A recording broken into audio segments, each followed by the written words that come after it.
The story unfolds with a voice narrating how he has just been reincarnated as a sword. When he wakes up to this realization, a voice in the wind tells him that he has a long way to go. Furthermore, he realizes that he is in a fantasy world where all his abilities are listed. While he tries to process this new realization, 4 goblins try to pull him out of the ground. At that moment, one of the goblins spits on him, and this angers him, as he takes it as a declaration of war. Immediately, he pulls himself out of the ground and discovering that he has the power of telekinesis, which grants him the ability to move himself just by thinking about it. He attacks the goblins. Each kill gives him a sense of accomplishment that he hasn't felt in a while upon his reincarnation. On the other hand, the goblins are angry as they charge at the sword, forcing him to kill them all. After killing all 4 goblins, he notices that his stats are increased. Just then, he discovers that they all possess crystals which he had smashed while fighting them, allowing him to gain the abilities that the goblins possessed.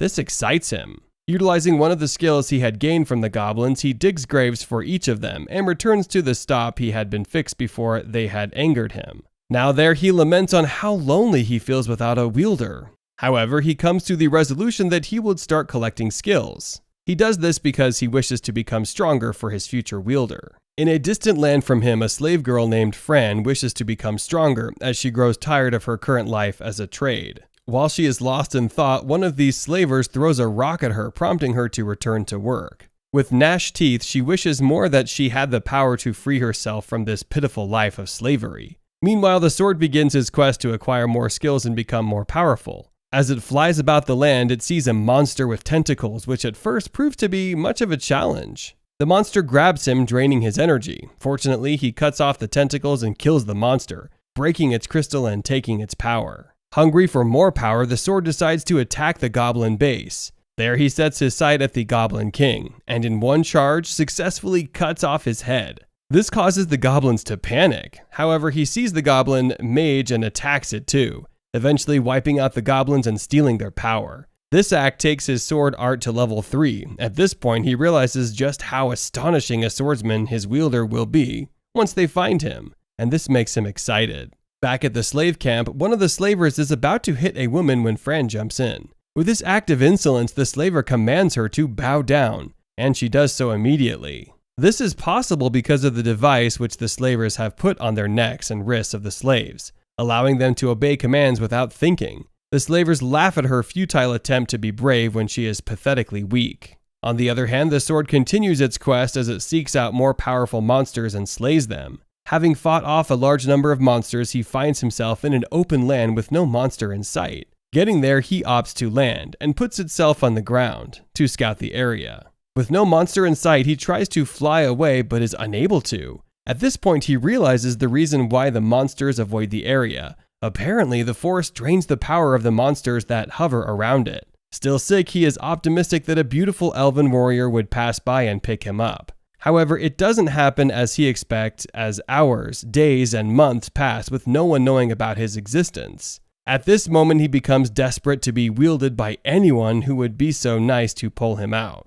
Meanwhile, the slavers get attacked on their way by a 2-headed bear. Scared for their lives, they command the slaves to stand still and remain as bait for the bear, allowing them a chance to run. Unfortunately, the bear catches up with one of them and kills him, freeing the slaves from his command. This allows the slaves a chance to run away. Fran, however, tries to attack the bear with a stick, but it hits her as she lands right in front of the sword. Determined to be strong, she grabs the sword, and this allows him a chance to communicate with her using telepathy. Just as she is about to pull it out, the bear approaches her, but in a split moment, and just as the bear is about to get her, she pulls it out and flies into the air. With the sword in her hands, he tells her to equip him and unlock its full potential. When she does this, she acquires extraordinary swordsmanship and skills that make her strong enough to charge at the monster and eventually slay the beast. With the monster dead, the second slaver reveals himself and commands her to hand over the sword. However, using telekinesis, the sword kills the slaver and frees her once again from her bond as a slave. After that, he begs her to be his wielder, and she accepts wholeheartedly,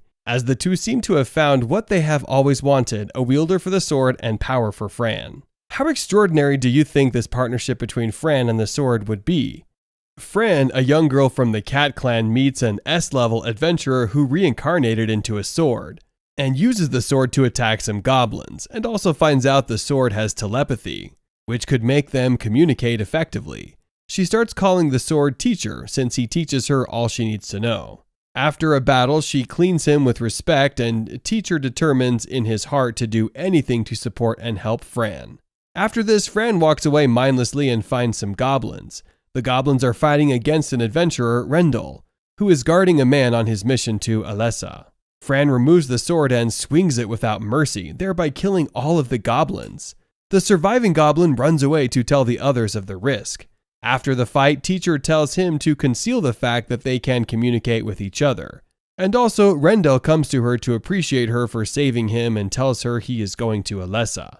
He asks if she will follow them, but she at first thinks that he wants to give her a lift. Teacher tells her the adventurer wants her to keep protecting them until they reach Alessa, and she accepts to follow him. She enters his cart, and as they talk, he tells them that there is strife in the Moru Plains. Fran doesn't understand what he means. He further explains that Maru Plains is an A-list magic realm, and due to the fight at Maru Plains, the weaker demons are outside in the forest and the strong ones inside. Teacher immediately finds out he is the cause of the fight. Rendell continues and tells them the fight is a result of the death of an S-ranked adventurer, Fenrir. And just as Teacher had said, he is the cause. Fran asks Rendell if he knows anything about the magic sword just so Teacher will know his history. But Rendell says he doesn't know much about it. As they journey, Rendell talks about adventurers and their journey. He tells Fran that adventurers are warriors who take missions to kill demons for a sum of money. And Fran gets interested in being an adventurer. She finds out she will earn a lot of money and she needs it.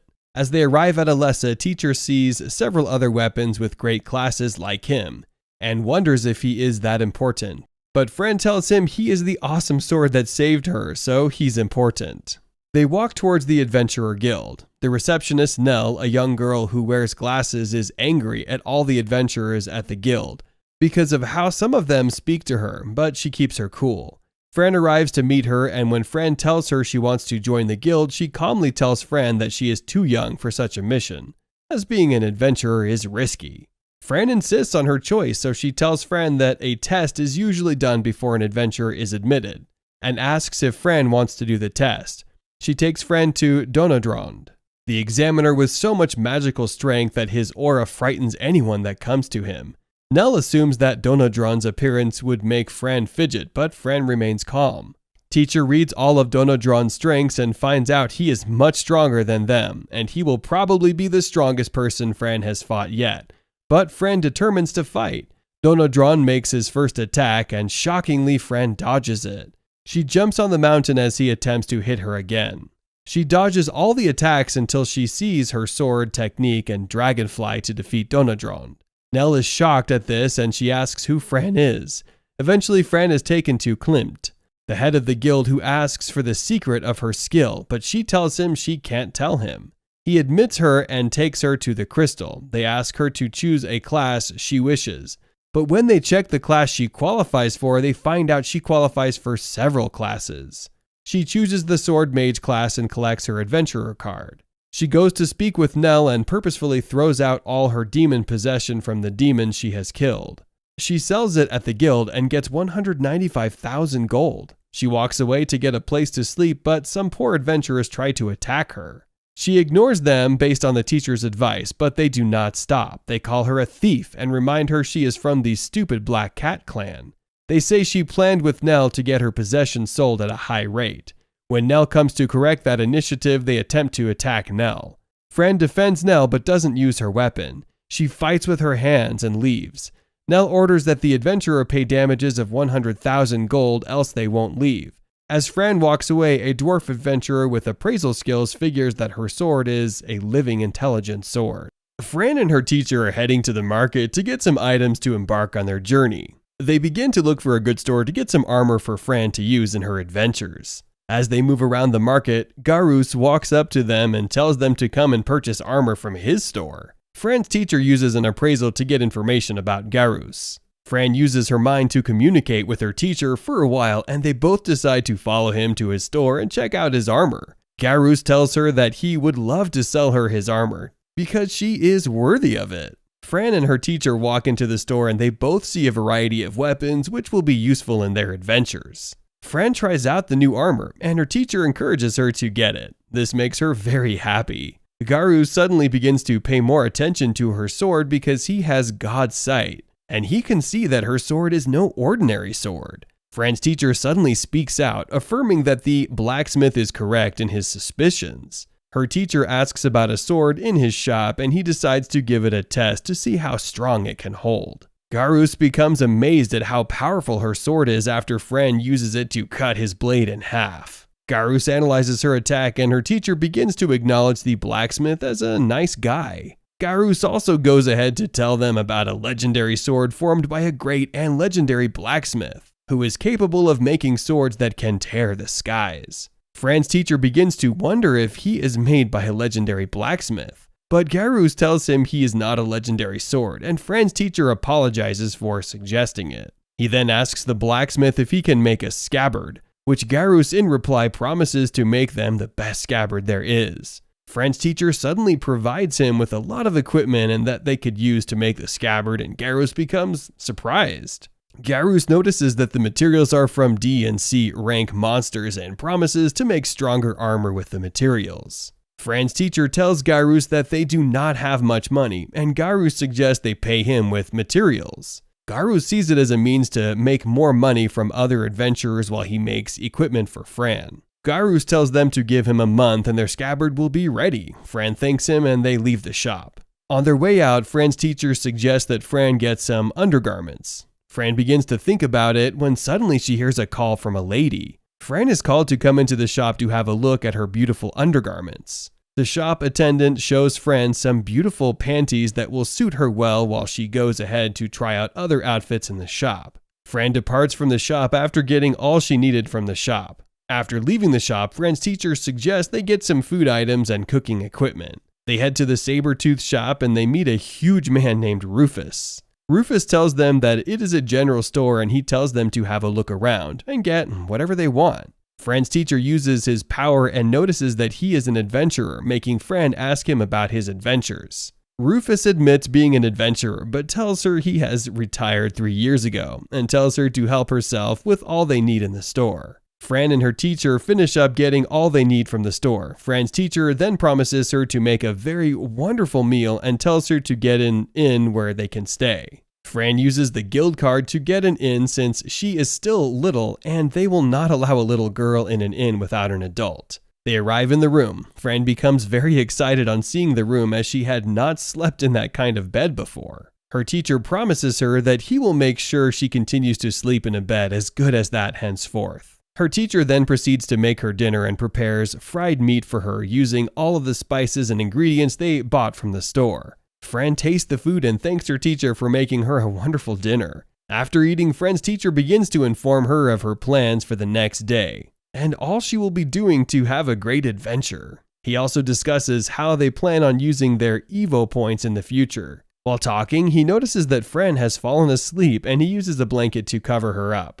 The next day, Fran's teacher begins to take her into the wild to get a lot of herbs and fruits that could be useful to her on her adventure. They begin to gather a lot of items and store them in their magical storage. Suddenly, they hear a battle nearby. Fran stops what she's doing and rushes down to where they are fighting to see what's going on. Lily, Errol, and Eustace are battling a group of goblins in the forest. Fran notices that they are outnumbered and she rushes to help them. Fran comes in and uses her magic to create fire arrows at them. After that, they notice a part of the forest that is burning and Fran's teacher uses his magic to extinguish the fire. Fran then uses the magic of her teacher to battle the goblins. Lily and her friends notice that she is the same rank as them and thank Fran for healing and saving them. Fran then plans to take her leave and they tell her about the goblin stampede and how they plan on attacking and raising their army. Suddenly, a goblin uses his flute to signal some of its remaining members. Fran then decides to go fight the remaining of the goblins on her own.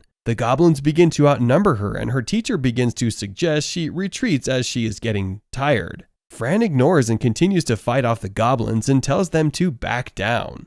While on the battlefield fighting and slaying the goblins, she feels cowardly and timid, but she encourages herself. She screams that she wants to become stronger to support teacher. She is tired of being weak. She forges ahead to slay the goblins in front of her. At that point, teacher says he just wishes he can protect Fran. He says he doesn't want her to get weak and tired, and he needs to protect her, but she isn't making it easy. He acknowledges that his Fran is no longer the weak Fran he knows. Fran is now much more confident. She runs towards the goblins, she slays them and talks to teacher. She asks him to please support her as she goes to her new journey of becoming stronger. She's determined to do this, and he pledges to support her. He tells her to forge ahead and keep killing. He insists that he will protect her from the attack. The confidence in Fran has skyrocketed. It is as though she now has a 100% increase in strength. As she continues her adventure, one of the goblins successfully throws an arrow at her. As she is about to fall, teacher interferes. He calls the healing powers of his sword, and he heals her.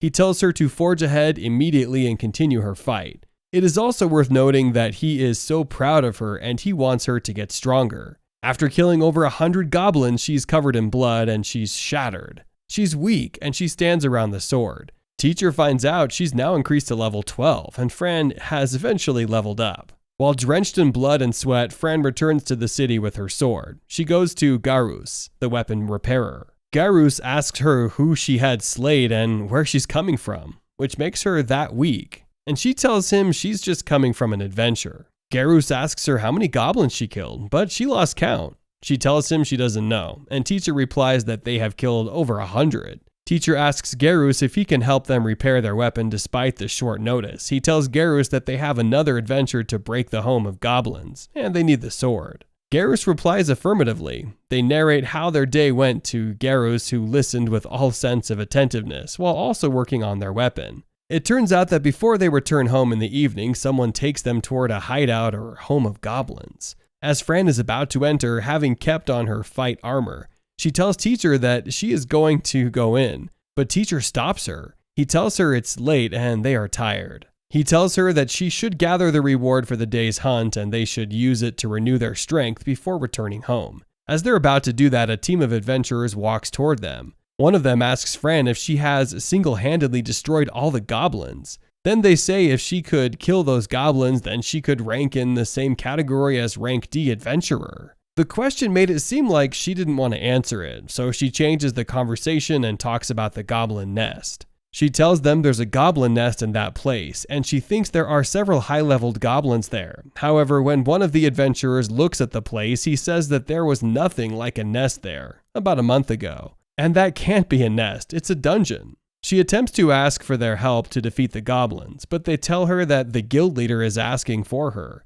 so she should return to the city. She asks what they will do to make the nest, and they tell her they will guard it till she gets back, so she shouldn't worry herself. She goes to meet the guild leader and she explains her experience. She tells him of how she saw several goblins. Her explanation is sketchy, and it's getting Donadron angry. Donadron screams at her, asks her how many goblins and hobgoblins she saw, and tells her she should give them a specific number. The guild leader also interferes. He asks her to give a specific number, and she tells him she saw over 130 goblins and 30% hobgoblins. The guild leader asks her if the goblins ran while she fought them, but she tells him they didn't run. They stayed with her until she killed them all. The guild leader figures that for the goblins not to run, it's because there is nowhere for them to go. And that's because there is probably stronger goblins in the nest. She tells him the words of the adventurer dwarf and tells the guild leader that there is probably a dungeon in the forest. Donadron takes it as a sign of an imminent fight.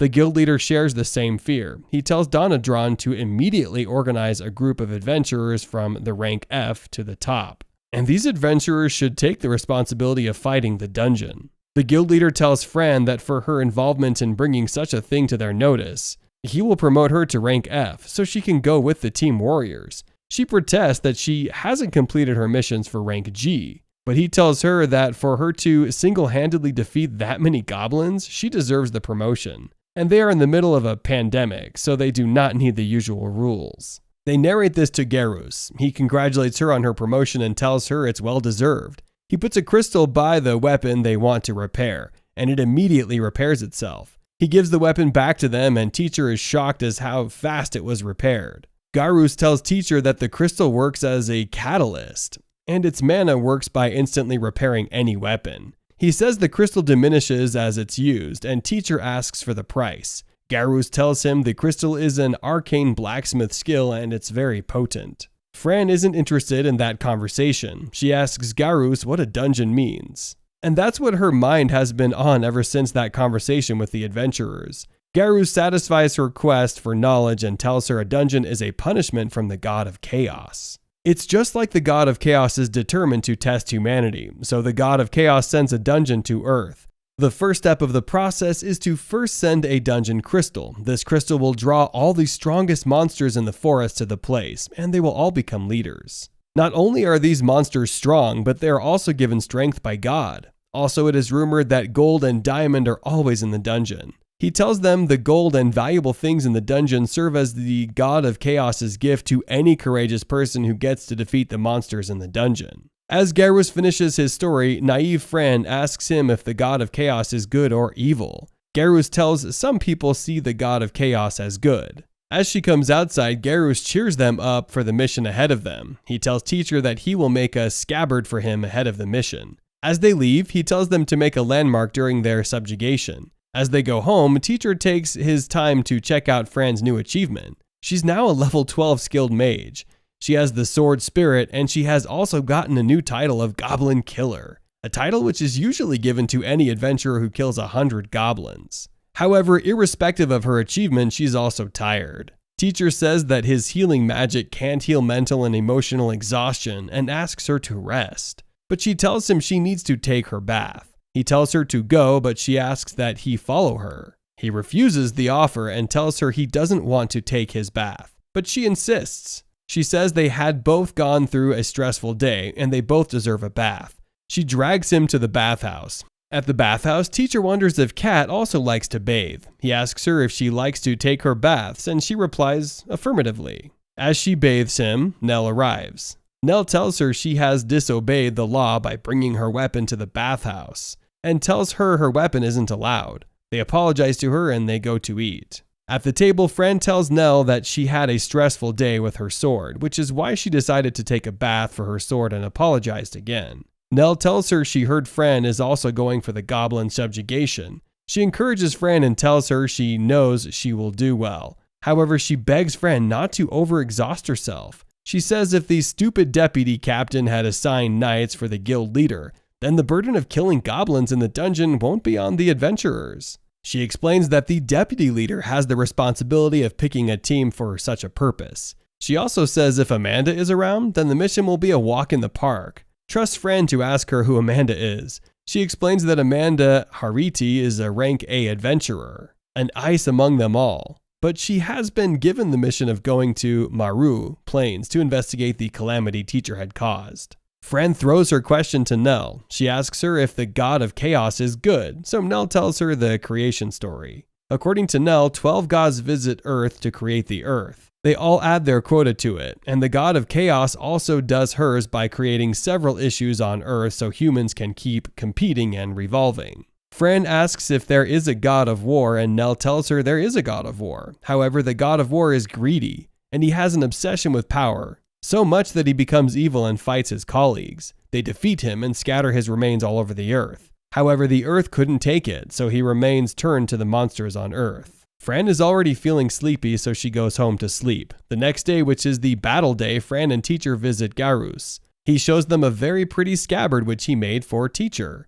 Teacher is so excited that he jumps into it. Garus shows them there's a way Teacher can come out of the scabbard without Fran's help. They join the other adventurers, and Donadron, the leader of the team, tell them they have to defeat the king and queen first, then the dungeon master. As they prepare for their attack, the goblins come to attack. Teacher tells Fran to join the warriors in fighting. As she gets to the lower goblins, they run away from her as they have seen she's a goblin slayer. She saves one of her colleagues from dying, but Teacher can't use the crystal from the killed goblin in public, so he tells her to go to the dungeon. The dungeon is filled with goblins, so she jumps using the Madair jump, which they have obtained from one of their fights. She uses the tri-explosion to destroy some of the goblins before moving forward to use Fire Blast. She attempts to enter the dungeon and kill the king and queen. On the other hand, in the dungeon master celebrates that he has caught the humans unaware, but he doesn't know what's in stock for him too.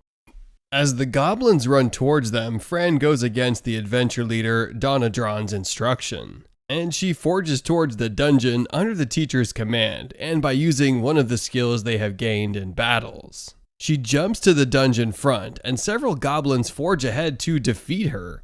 The other adventurers are scattered to fight the goblins, as it seems as if the goblins are also taking advantage of their attack to attack them in return. This gives Fran the opportunity to jump into the dungeon. Donna-Drond and another top adventurer enter the guild with her, and Donna-Drond is angry that she has disobeyed the instruction that no one should enter the dungeon without being commanded to. The top adventurer tells Donna-Drond that they should forge ahead with Fran, so Fran won't get to the goals first and take it all. It is obvious that Fran is excited about her new powers. He runs towards the dungeon with so much happiness that teacher has to calm her down. He tells her she shouldn't overwork herself like she did the day before, and she should also understand that the dungeon is a very deadly place and she is at risk. She reassures him that she will be fine as she has the skills needed, and he tells her that if it happens that they are overwhelmed, they will use the teleportation feathers they brought with their gold to disappear from the dungeon. Teacher needs crystals to get more strength so they can defeat the goblins, so he tells her they will only fight the useful goblins with valuable crystals in them that they can use, and they will avoid the weak goblins with no crystals. This way the other troop coming behind them can also see goblins to kill. She accepts his decision, and as they approach the goblins he uses his parallel thoughts and they slay them. He takes the crystal and the goblins killed while he avoids the goblins without crystals. He tells Fran that if the other adventurers arrive and they see dead goblins without crystals, they should suspect her. So he decides to use dimension storage to store the dead goblins in his realm before moving on. He notices Fran is getting stronger and more confident in her ability, and he comments on her excellent work. She's super excited to get a commendation from him, which pushes her to do more. As they continue avoiding the weak goblins, the weak ones come together en masse and attempt to attack them. He tells her that they do not need these goblins, so he uses his double chant, which is the union between the parallel thought and fires javelin, and he uses it to destroy all the goblins. She tells him that his parallel thought skills are getting better, and he remembers the time he asked Fran to use parallel thought. Fran uses the skills and she gets them, but she complains to him. But she doesn't like the skills as it gets her weak. He figures that he could only use it because he isn't human. They continue in their adventure in the dungeon until they find another way inside the dungeon. They figure the dungeon is huge and wide, and they assume the master of the dungeon is probably hiding in the lower dungeon. As they approach the dungeon, they sight two hobgoblins. The hobgoblins run away immediately after they see her, and she rightly assumes that they are going to call their king and queens. On the other hand, Donna-Drond and the other adventurers arrive at the dungeon. They pass through the places Fran has destroyed, and they kill some of the goblins she has left for them. One of them talks about how Fran has finished most of the mission, and the other replies that she at least left some of the goblins for them. At that point, Donna-Drond figures exactly what the teacher has feared. He tells the others that for a goblin invasion, the dead goblins he is seeing on the floor doesn't equate to the numbers that should be there, and the dead goblins should be more than that. They assume that the invasion isn't as huge as they had assumed, but they do not know that some of the bodies have been hidden. One of the adventurers asks Donna-Drond who Fran is. He tells them that Fran is just a low-level adventurer, but her sword and her skills are level 7, which puts her on the same level with high and advanced adventurers. The adventurer replies that since Fran has the skills of high adventurers, they do not have to be bothered about her. But Donna-Drond replies that Fran is still a kid, and she could make mistakes due to her oversight, so they should hurry and catch up with her. As Fran and teacher continue their adventure, they get to a place where they see several goblins rallying around a particular goblin. Teacher should see the strong aura coming from the goblin, and he figures the goblin is the king and queen. He remembers his encounter at Maru Plains and how the other small goblins ran to the king and queen for protection. Fran is excited about the goal ahead of her, and she asks teacher if she should forge ahead and fight,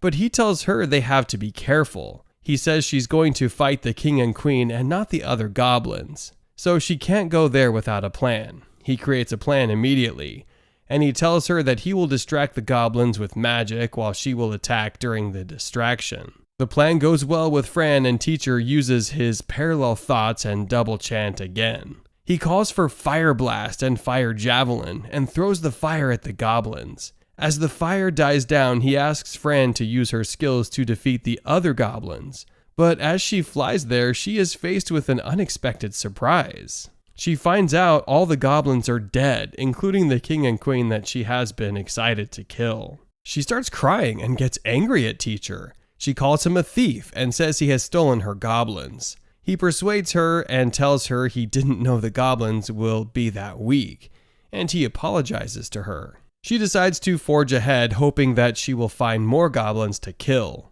Also, she figures the reward for the adventure hasn't arrived, and some of the other goblins are running away from her. She finds a door which she confidently enters, and Teacher assumes the goblins they have killed might not be the dungeon master, and the dungeon master may still be ahead of them. They enter the room and they see shiny lights. The light forms into bugs, and a large number of ladybugs attack them. This is an unexpected attack, and Teacher had to use his appraisal to find out the levels of the ladybugs. He finds out that they are army beetles, and although they do not have great skills, they have high rewards, and they will earn much from killing them. Fran is excited to get another opportunity to show forth herself after Teacher has stolen her last opportunity. Teacher tells her that due to the size of the beetles, he will use his telekinesis to join them together, and she can defeat them at once. He does so, and she cuts through the beetles with her sword. They call that stage a bonus stage, as both Fran and Master are excited to win and fight the beetle. For 30 minutes, they keep fighting beetles, and with little stress. Fran's joy ends as she feels tired. They figure the beetles are calling for reinforcement, which explains why they can't destroy them completely. The army beetle leader, the kin, summoned 5 with the greatest skills join the fight. Teacher asks Fran if she is done enjoying herself, and he uses his tri-explosion to defeat all the beetles. They assume their mission has ended, and Teacher tells Fran that she has now been promoted to level 17, and she has gotten the skill of a kin summon slayer. However, they both see another door in front of them. As they get near the door, both Teacher and Fran could feel the aura of something strong. Even Teacher acknowledges that what is in that room is stronger than what he had encountered in Macau. He senses the demon in that room is probably a C-ranked monster, Glutton Slime King. Before entering it to face that threat, he figures out the need to empower Fran with more powers. He gives her the all-resistance skills, which will help her resist any attack. They employ the sensory boost so that it will sharpen her senses, and it will help her figure where the attacks may be coming from. Then he gives her regeneration, a skill that will make her heal fast. He also tells her that if she leaves that room alive, he will prepare his favorite food for her. He says his favorite food is curry, and she's excited to eat it. As they enter the room, the door closes, and the monster in the room looks at Fran and says that she looks weak. He says he won't get confused by her weakness and decides that for her to get to that room, she isn't really weak. At the guild, the receptionist feels so much concern for Fran that she goes to meet the guild leader, Klimt, and asks Klimt if he is sure that Fran will be fine. Klimt tells her that the guild is a recently built one, and it can't have so many enemies, so he's sure that they will be fine. On the other hand, Donna Drond and the other adventurers get to the door of the room Fran is in. The mana they sense from the room is so strong that they knock and hope that they can join the fight and save Fran, but the door is locked. In the locked room, Fran sees the real dungeon master, a weak goblin who knows he can't secure the dungeon, and has to employ a demon for the job. He commands the demon to kill Fran immediately, but the demon tells him he can't be commanded, and says he will kill him if he commands him again. Teacher attempts to use his appraisal to get the skills the demon has, but he finds out the demon has 6 secret skills. The fight starts, and at first Fran can equal the demon in terms of sword usage. Teacher also increases his sword power to ensure that he can tackle the demon. It's a greater demon of level 30, and they know their win probability is low. When the demon figures Fran has skills that can equate to this, he tells her she could only attack him because she could see him. He starts disappearing and appearing. His first attempt, he cuts off Fran's hands. Teacher stands up by himself and uses his fire guard to guard Fran and restores her hands. Teacher figures that since the demon isn't using his teleportation, he's using Fran's shadow. Fran figures it out and attacks the demon. Unaware, she uses her vibration fangs and her demonic poisonous fang against the demon, in hopes of poisoning him while the demon uses his darkness blaster against her. However, they both survive the attack. Teacher figures he has used all his secret defeating skills against this demon to no avail, and asks Fran that they use their teleportation feathers to teleport from that room, but Fran refuses. She says she must kill the demon and eat his favorite food, so she forges forward and keeps attacking. The demon admits that Fang's sword skills are top-notch, and he won't defeat her with that skill. He says he will show her something, so he brings out another hand from his body, which penetrates her body. He tells her his secret skill is the ability to steal other people's skills.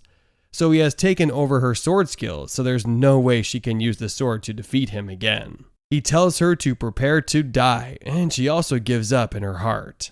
Teacher gasps in fear as he watches the greater demon use his imaginary hand and his power of skill taker to take away Fran's magical skills. At this point, Teacher feels there is no way they can survive the encounter, but as the greater demon jumps at Fran to kill her, he tells her he won't kill her straightforwardly. Instead, he will torture her to death for the stress she has caused him. He jumps at her, but she dodges him and crawls towards his back. She jumps at him and stabs his back. She forges at him, and she keeps hitting his sword. The greater demon wonders if his skill taker power didn't work, and he wonders what's going on. Teacher is also feeling the same dilemma. He asks Fran if she can still use her sword skills, and she replies affirmatively. He thinks of what could have happened and figures that the sword skills Fran is using belong to him. So practically, Fran has no sword skills. The skill she is using is a borrowed skill that she got from Teacher, and there is no way the greater demon can take a borrowed skill. With that being established, Fran keeps using all her powers to fight back. She refuses to give up, and the greater demon feels overwhelmed. The dungeon master asks the greater demon if he is tired. The dungeon master rightfully assumes that Fran is strong. He reassures the greater demon that he will defeat Fran, and he calls out strongest elite goblins. About 4 master goblins come out with his magical powers. He orders the goblins to defeat Fran and every other invader and adventurer outside, then they will enter the city and destroy Alessa. As Fran hears that they plan to destroy the city, she tries to process the information, but she hasn't gotten herself fully before the goblins descend on her. Luckily, the greater demon, who is embarrassed that the dungeon master counts him so incompetent that he brought some goblins to help him with his job, angrily uses magic to send the goblins back. The dungeon master looks in awe as all his goblins scatter in the air. The greater demon tells the dungeon master that he used a dark magic called the Black Bomb, and if the dungeon master disturbs his fight again, he will kill the dungeon master himself. He faces Fran. He tells her he's tired of the confrontation, and that she is not fit for him. He says it isn't fun for him to tackle a person and says he will instead destroy the whole village, so it's about time he kills Fran and gets moving. He attempts to use very great skills, a power with so much aura that Teacher himself knows what's coming at them. Won't be easy. The greater demon calls the power the Darkness Voltiser, and it's like a volcano. He throws it right at Fran and the ground shakes. Outside the war room, Donadrond and the other adventurers feel the strength of that magic. They see how it sounds and the ground shakes. They wonder if Fran is still alive, and they know quite well that if Fran is still alive, it is no doubt a miracle. Donadrond attempts to use one of his dark magic, which he calls the Wild Impulse, to cut off the door, but it doesn't work. They figure out that no matter how hard they try, the door can only be opened from the inside.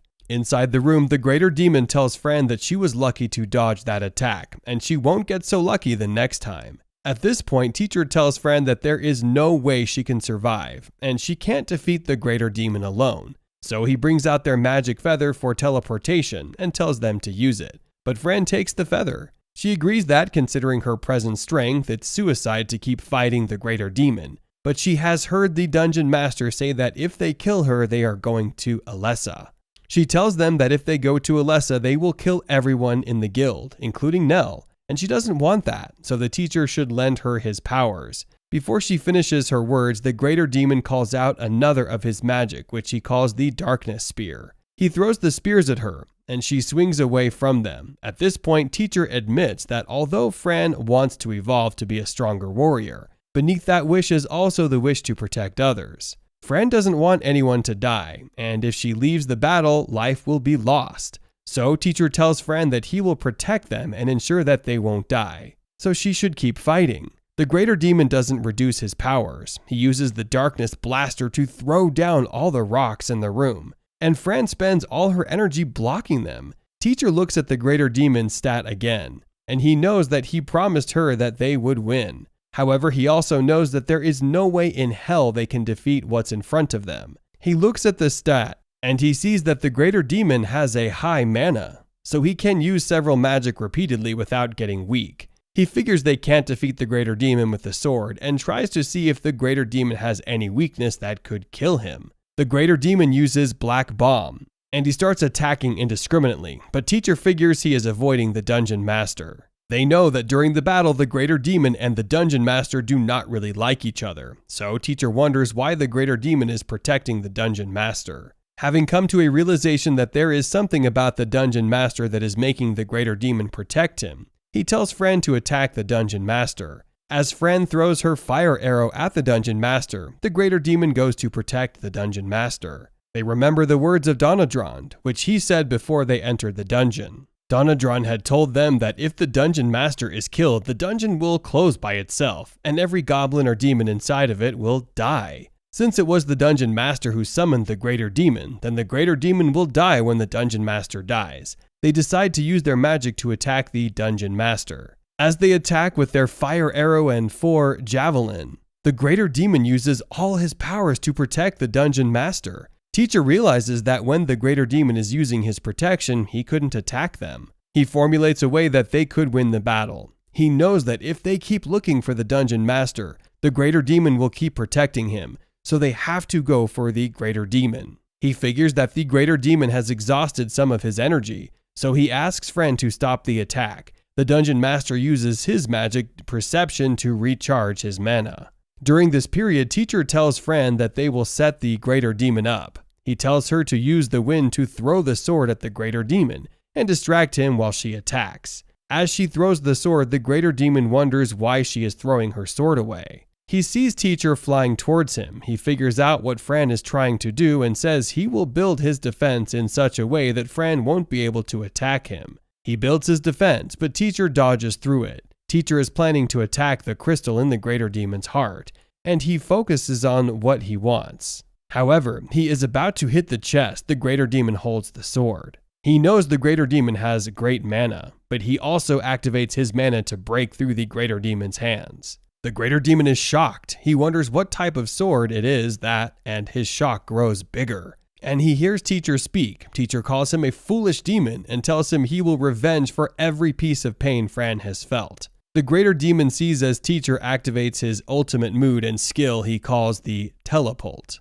He uses this skill to cut the crystal in the demon heart, and the demon dies. Unfortunately, Teacher has also lost a lot of mana. He breaks as a result, and Fran runs to meet him. Fran picks the pieces up of his body as she cries. She wonders if that will be the end of her relationship with Teacher. And while she cries, Teacher activates himself. Teacher says the greater demon's crystal is sweet. He tells Fran never to assume he is dead again, as he can renew his strength with the use of crystals. Fran calls him a dummy. She asks him not to scare her in such a way again, and she cries to him. As they catch up happily, the Dungeon Master feels he won't lose. He goes to the crystal and attempts to use the power of the goddess to call another demon. But before he does that, Fran uses the greater demon's sword to break his goddess stick. The Dungeon Master asks Fran if he wants to kill him, and tells Fran not to kill him. He tells her that even if she does kill him, he will keep resurrecting. He brings out his scapegoat wristband and wears it.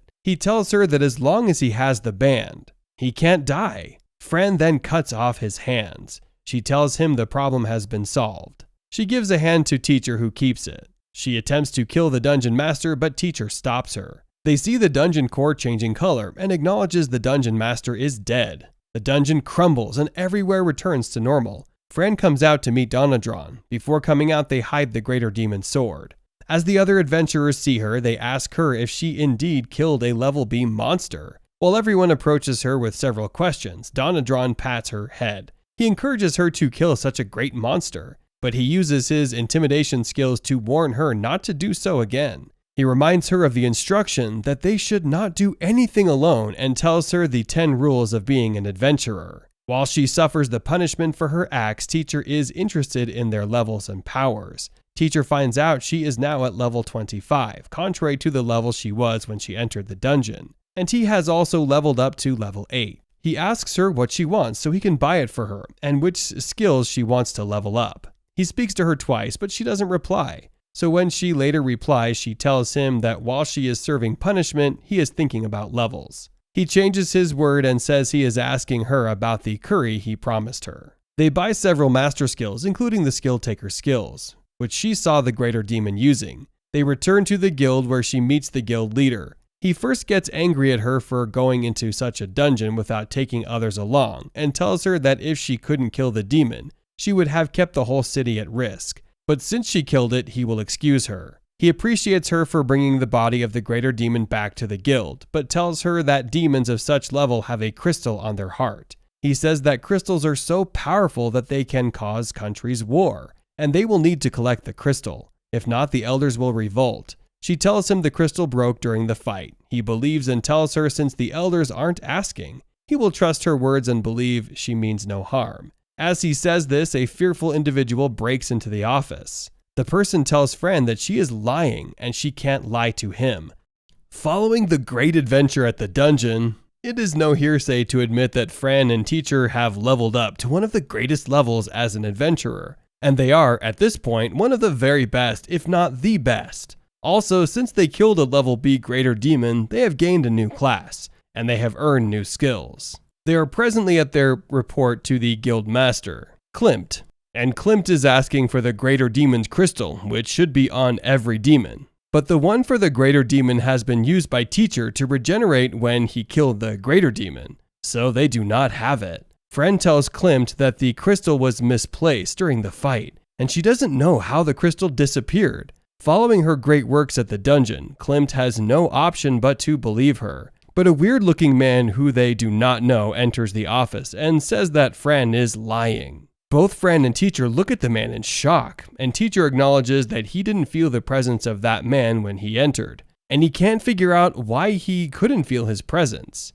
Irrespective of that, this man tells them that Fran is lying. He claims that his unique feature is that he can figure out when someone is lying. At that point, Fran asks him who he is, and she doesn't know or recognize him. He screams and asks her how she doesn't know him. Then he introduces himself as August Alsand, the vice captain of Alessa Knight. The word knight rings a bell in the ears of both Teacher and Fran suddenly remembers what Miss Nell has told her before. Before going to the dungeon for the fight, Miss Nell has earlier told Fran that the knights are meant to give the guild some warriors to fight the war. But the vice captain of the knights hates adventures, and that's why he has insisted that he won't release his knights. Fran figures August is the knight that hates adventures. August continues and tells them he has the essence of falsehood skills, and he can see through deceit and lies, so it will help if Fran doesn't like him. He tells Klimt that saying the crystal disappeared is a lie, and that Fran should be punished.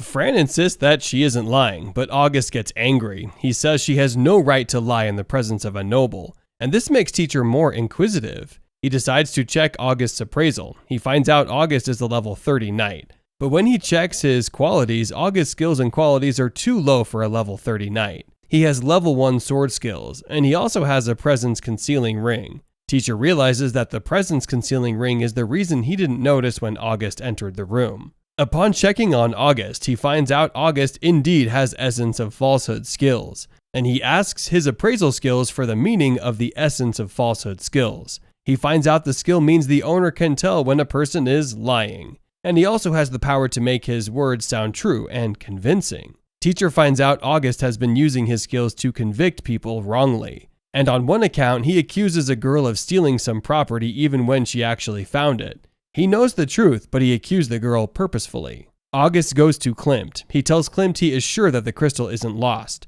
Fran has lied to him, so Klimt should give him the authority to punish Fran. Klimt refuses, and he angrily asks Klimt if Klimt wants to allow a person who lied to a noble go scot-free, and insists he will punish Fran. At this point, Klimt tells him that even if he releases Fran to him, Fran is a very strong adventurer, and there is no way August can defeat Fran. It is obvious that Klimt still thinks Fran is telling the truth, but August insists on his convention. Klimt tells him that he can't handle Fran, and that Fran was the one that single-handedly defeated a level B greater demon, so he is nothing in the presence of Fran. He resigns to fate and says that if Klimt wants him to forgive Fran, then Klimt must give him the demon's body, and the other loot that they got from the dungeon, but Klimt refuses. Klimt reminds him that when they asked for knights to help them with the quest, the knights refused to help them. August says it's because they do not know how risky the dungeon is, and that's the reason they can't release knights. They had to be sure the dungeon was a risky one before he could drop his noble knights, and now he is sure the dungeon wasn't difficult, which explains why a little girl could destroy the dungeon, so he doesn't regret his decision not to give them knights. Klimt tells him that they are fine without the knights, but the major point is he shouldn't think of getting any of the dungeon loot, even when he didn't join the fight. He insists he will report Fran for disrespecting him and lying to him. Klimt says he is sure Captain Urus, the captain of the knights, wouldn't have refused their request for knights. And he is sure the request didn't get to Urus' table, and it was August who single-handedly threw away the request. August speaks defensively and asks Klimt not to think of dividing the knights. Klimt tells them that the crystal, as well as everyone that comes from the greater demon, belongs to Fran. So even if she refuses to release it, she isn't at fault. Klimt asks August to leave without causing much trouble, and says if he does, he will report to Captain Urus that August didn't release knights for the subjugation. August becomes like a typical crybaby. He says if Klimt tells Urus anything, then he is weighing a war against Sir Holmes, which is his father. To settle the fight, Fran brings out the last proceeding of the dungeon with her. She tells them she will give them what she has, and August expects that it's something valuable only for August to see her holding goblin horns. He gets angry with her and pushes her away. The horns fall down from her hands and she falls too. August angrily speaks to Klimt, telling him he didn't teach Fran how to respect the nobles, while Fran is also angry and furious that August pushed her away. She is flaming red, and she tells Teacher that she will kill August. Teacher tries to calm her down. He reminds her that if she kills a noble in the office of the guildmaster, then she will go down in history of the town. He brings a better option and reminds her of the skills they took from the greater demon, the skill taker. They decide to use these skills against August. She takes August's essence of falsehood skill as well as his court etiquette skills. After taking it, she looks at August and tells him she is 100 years old, then asks him to decode her age. He finds out he can't do anything. Also, he starts behaving like a poor person, and he loses his etiquette. The mucus comes out of his nose, he is in disarray. He tells them he is tired, and he walks away while polluting the air as he walks by. After he leaves, Klimt apologizes to Fran. He tells them August is one of those nobles who buy their position with money, and as they can see, he has high ranks, but he is weak. Wealthy nobles like that do hire young men to go on adventures for them. Then they will take the glory of the adventure and level up. It's called power leveling. Nell arrives and she hugs Fran excitedly. She welcomes Fran back before concentrating on Klimt, who asks her if she has prepared all they need. Then Klimt tells Fran that she should drop her adventurer badge for a change as she is going to be promoted. She assumes that they will promote her to level E, but Klimt tells her she is going directly to level D. She is so excited and shocked at this. Klimt tells her she deserves better, as they are so glad she saved their city from being destroyed. He says he had earlier tried to argue that she should be promoted to level C for her courageous acts, but the older people at the guild refused his proposal and reminded him that Fran is a new adventurer. He tells her she will get her payment, and that they also prepared great bonuses for her great acts. She leaves the office with Nell, and she meets the other adventurers at the guild. The energy is high, and it's obvious that they are all happy for her. They congratulate her on her newest promotion, and they tell her to stay with them and celebrate. Based on Teacher's advice, she decides that since she has enough money due to excess bonuses and payments, she should buy drinks for them. She happily announces that all drinks taken in the guild that evening will be paid for by her. She celebrates throughout the day, and she returns to her inn that night with Teacher. That night, Teacher thinks about how far she has gone and how much she has grown. He remembers that he has promised her curry soup the next day, and he thinks of how he will fulfill his promise. On the other hand, August is having the most miserable day. He is scratching his body, and he's behaving irrationally. He keeps itching his head. He finds it difficult to comfort himself. The following day, just as teacher has promised, he takes Fran to the woods, and he prepares to make her the curry stew he promised her. He used his spells to gather all the ingredients necessary for the stew, and he prepares it. She enjoys the first set of the stew as she eats it with rice. Then he prepares different versions of it for her, the bland, the mild, and the strong version. It's obvious Fran is enjoying her day. As they leave the woods, they see a man waiting for them. The man asks her if she knows August, and she recalls that August is the rude noble that fell into her trap. He tells her that August is looking for her, and he doesn't know how she relates to August. He tells her August behaved badly in the presence of his father, Count Holmes, and he has been sent away, but he keeps asking for Fran. The man tells him August is a bad person, and she should be careful. She continues her journey feeling guilty for what she has done to August, but teacher reminds her it was August who looked for their trouble first. They notice that someone is tailing her. He tells her to deceive the person into a private place with her. Then she should kill him. She goes to a rooftop where she finds out the person trailing her is August. He looks like an undead. And it even took teacher his appraisal skills before he could recognize that he is August. However, she denies knowing August and tries to convince August that she isn't the one he met yesterday. The sword gives her up, and August recognizes her. He calls one of his assassins, who is a blue cat, to defeat her. As Fran sees the blue cat, she gets scared. She tells teacher that blue cats are black cat's worst enemies. Meanwhile, a lone lady is seen walking alone at the episode's end. Some monsters come to attack her, and she defeats them. Fran looks so scared as the blue cat comes to meet August. Guiron tells August not to worry, saying he will teach Fran a lesson and that black cats and blue cats are enemies. Fran mentions the name Blue Cat repeatedly, and she shakes. Her hands shake from holding the sword, and teacher also feels scared that something is definitely wrong with Fran. He acknowledges that he has never seen Fran in this type of mood before, and he tries to ask her why she hates the blue cats that much. On the other hand, August looks at the situation and assumes he's on the winning side. He screams and dances around, singing that the thousand slasher Guiron, a great blue cat warrior who fought and won the Battle of Lutz and was declared the hero of the Battle of Lutz, will help him win the battle against Fran and the teacher. The teacher notices how nervous Fran is. He also admits that he's never seen Fran look that weak, and even when they were fighting the greater demon, Fran was still optimistic, but this is a mood he's never seen. He asks Fran why she feels scared of the blue cat. Fran explains to him that about 100 years ago, the blue cats deceived the black cats, and they made a wrong decision, killing most of the black cats and making them the lesser species. Even after the betrayal of 100 years ago, the blue cats also make it a duty to fight and sell black cats as slaves at every opportunity. On the other hand, Guiron sounds sure of his victory as August commands him to cut Fran into two so he can get his perfect revenge for what Fran and teacher did to him. Guiron looks at Fran. He sees her hands shaking and asks her if she is scared of him. The scene Fran sees in front of her reminds her of when she was traveling down to that city with her parents. She says that she encountered a lot of blue cats with her parents, and they got into fights at every opportunity. She thought they would die. Teacher realizes Fran's fear of the blue cats is deep, and it's not something she can shake away. Guiron goes nearer to her again and whispers into her ears, asking her if she's afraid. She refuses to reply, and he answers herself. He says she's afraid,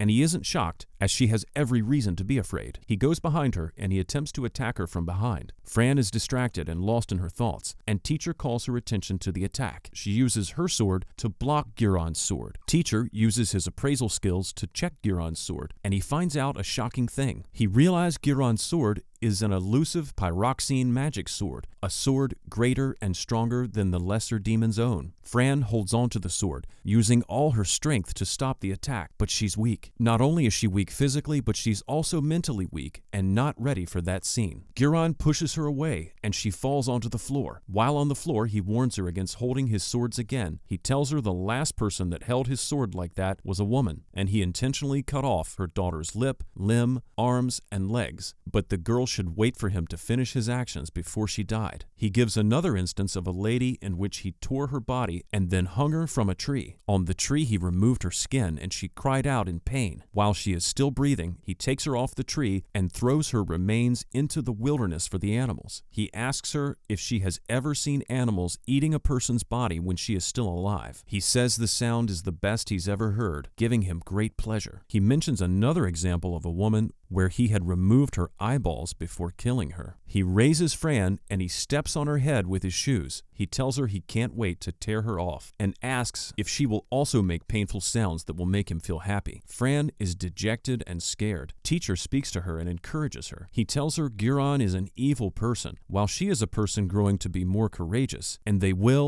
must defeat Guron. Teacher tells her he can't allow a person like her to lose to a demon like Guron. Upon hearing Teacher's words, she feels more encouraged. She appreciates Teacher for his words and her countenance changes. Her mood lifts, her eyes get brighter, and her strength shines, so much that Guron notices something has changed. He's no longer seeing the timid black cat, which he has intimidated, and he sees a black cat that is booming with confidence. She stands on the floor and removes his legs from her head. He angrily asks her what right she has to look at his face, and says he will kill her and get done with it. He raises his sword against her, which is a shock to him when Fran defends against his sword. He's shocked, but he tries to cover it up, and she asks how many black cats he has killed. He first tells her 5, but says he has killed so much that he actually stopped counting after killing the 10th. She tells him it's time for his judgment, and she will get revenge for every black cat he has killed. He looks at her, wondering what she will do. Within a split second, Fran cuts off his hands and takes his sword. He doesn't know what has happened. It happens so fast that it takes him minutes to recover. By the time he recovers to what's happening around him, he sees Fran putting his hands into the dimensional storage. He screams,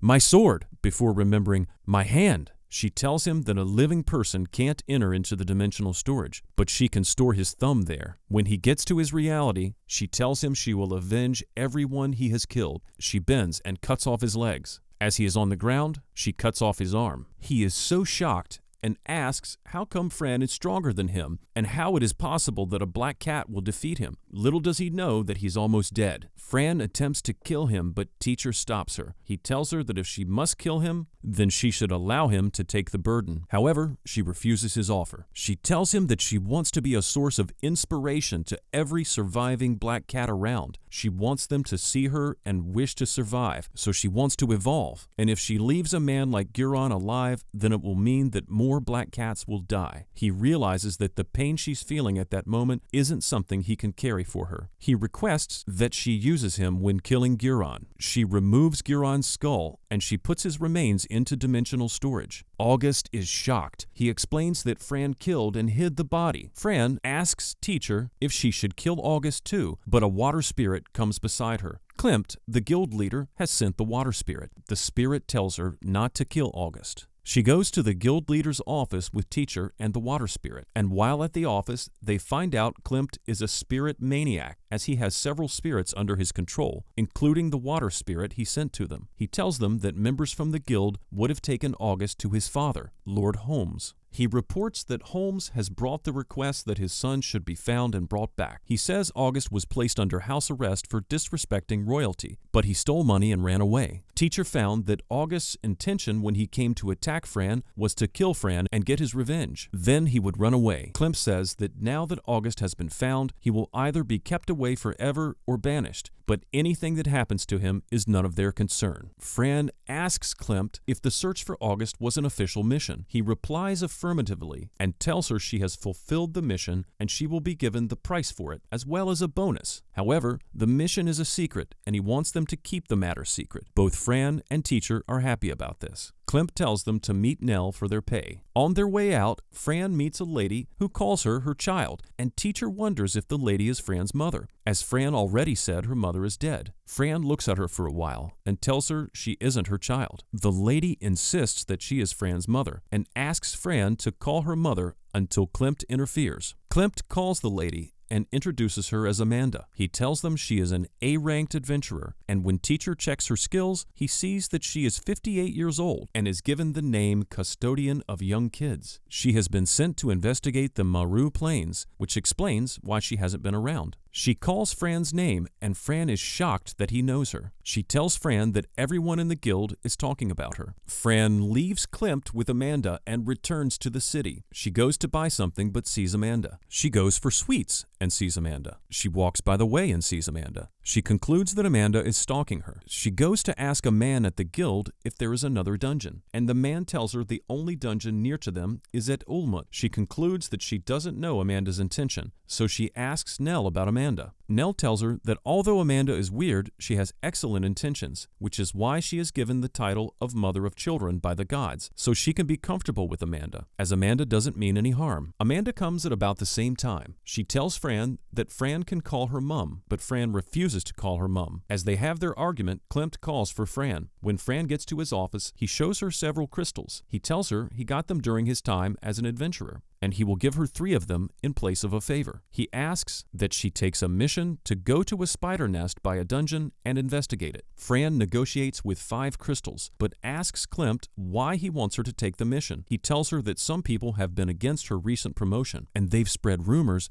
that he's taken a liking to her and doesn't want to be associated with liking a young girl, so she should take the mission to prove her talent. He also offers to give her a pass to the Ulmut dungeon if she succeeds in this mission. Amanda breaks into the office. She insists that she will go for the mission too, and Klimt allows her. At home, Fran asks if the dungeon will be difficult, but he tells her that since the dungeon has been cleared, they can't meet a demon like the greater demon. He brings out the crystals they have and uses them. He levels up again and gains several skills. One of them catches his fancy, the kin summon skill, and he anticipates using it. They depart on their mission, which becomes more difficult than expected, as Amanda is seen attacking them as the episode ends.